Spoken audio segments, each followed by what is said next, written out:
araw sa inyong lahat. Ako nga pala si Maria Ligaspi at ang ating pag-aaralan ngayon ay ang kabihas ng Romano.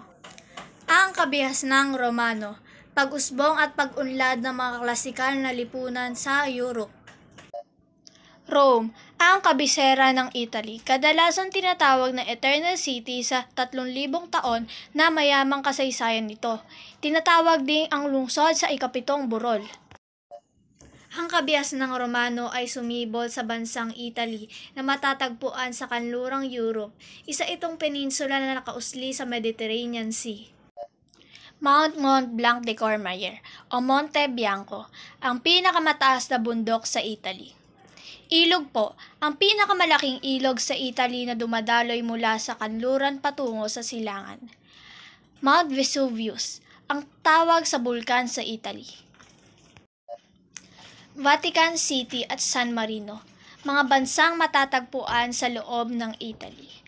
St. Peter's Basilica, dito nakatira si Pope Francis. Nakatulad ng Greece, ito'y binubuo ng maraming kabundukan at mga kapatagan. Isa sa mahalagang kapatagan dito ay ang kapatagan ng Latium, kung saan dumadaloy ang ilog Tiber.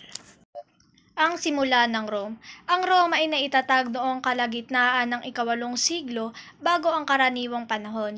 Ito ay itinatag ng mga unang Romano na nagsasalita ng Latin. Isang sangay na nabibilang sa Indo-Europeo.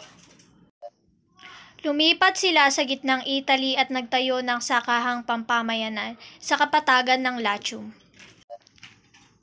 Ayon sa matandang alamat, ang Rome ay itinatag ni Remus at Romulus noong sila ay sanggol pa lamang. Inilagay sila sa basket at pinaanod sa ilog Tiber ng kanilang amain. Sa takot na angkinin ng kambal ang trono niya, sinagip at inaroga ng isang babaeng lobo ang kambal. Nang nalaman ng kanilang pinagbulan ay kanilang inangkin muli ang trono at itinatag ang Rome sa pangpang ng ilog Tiber noong 753 BCE. Ang mga Roman ay tinalo ng Etruscan, ang kalapit na tribo sa hilaga ng Rome. Sila ay magaling sa sining, musika at sayaw. Dalubhasa rin sila sa arkitektura, gawaing metal at kalakalan. Noong 509 BCE, namuno si Lucius Junius Brutus at nagtagumpay sa pagtataboy sa mga Etruscan. Pagkatapos may itaboy ang huling haring Etruscan na si Tarquinius Superbus, itinatag ni Lucius Junius Brutus ang isang republika. Tumagal ito mula 509 hanggang 31 BCE.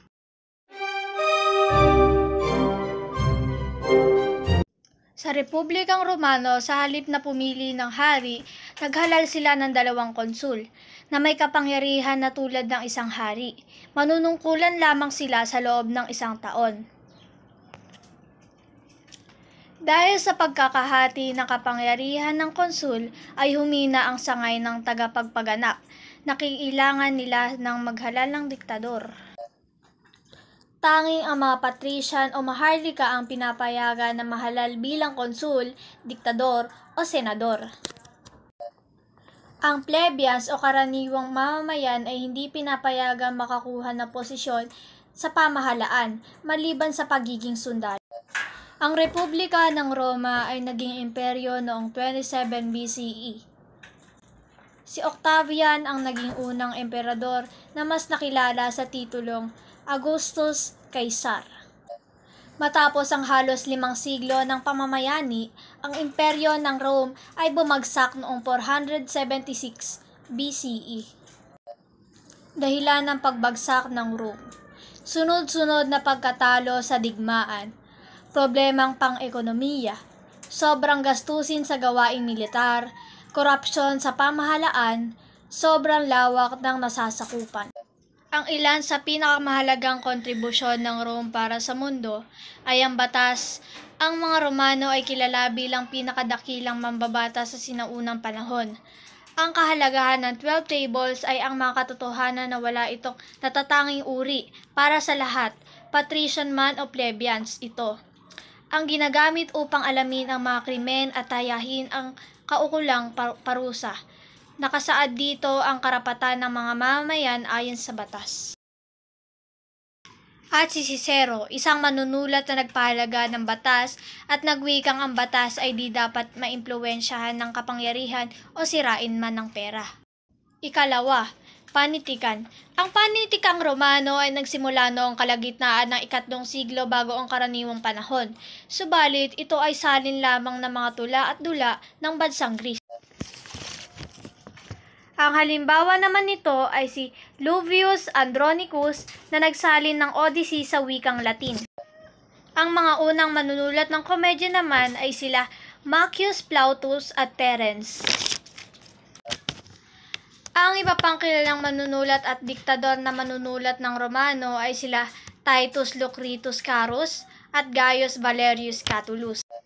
Sa inhenyeriya o engineering, ipinakilala ng mga Romano ang karaniwang galing sa pagtatayo ng mga daan at tulay upang pag-ugnayin ng mga imperyo kabilang ang mga nalalayong lugar. Marami sa mga daan na ginagawa nila noon ay ginagamit pang hanggang ngayon. Halimbawa ang Appian Way na nag-uugnay sa Rome at Timog Italy. Gumawa rin sila ng mga aqueducts upang dalhin ang mga tubig sa kanilang lungsod. Arkitektura. Sinasabing ang mga Romano daw ang nakatukla sa semento. Marunong na rin sila gumamit ng mga stuko, isang plastera pangpahid at panakip sa labas ng pader. Ang art na natutunan ng mga Roman sa mga Etruscan ay ginamit sa mga templo, aqueduct at iba pang gusali. Ang estilong gusali na pinakilala ng mga Roman ay ang basilika, isang bulwagang nagsisilbing korte at pinagpupulungan ng mga asembleya. Ang forum naman ay ang isang sentro ng lungsod. Ang Colosseum ay isang amphitheater para sa labanan ng mga gladiators. Pagdating sa pananamit ay dalawa ang kasuotan ng mga kalalakihan sa Romano. Ang tunic ay ang kasuotang pambahay na hanggang tuhod. At ang toga naman ay ang isang telang binabalaban sa katawan pag sila ay lalabas. Laurel, isang dahon na sinusuot sa ulo ng mga imperyor sa Romano. Ang mga babaeng Roman ay dalawa rin ang pananamit. Stola, kasuotang pambahay na hanggang talampakan, at ang palya na inilalagay sa ibabaw ng stola.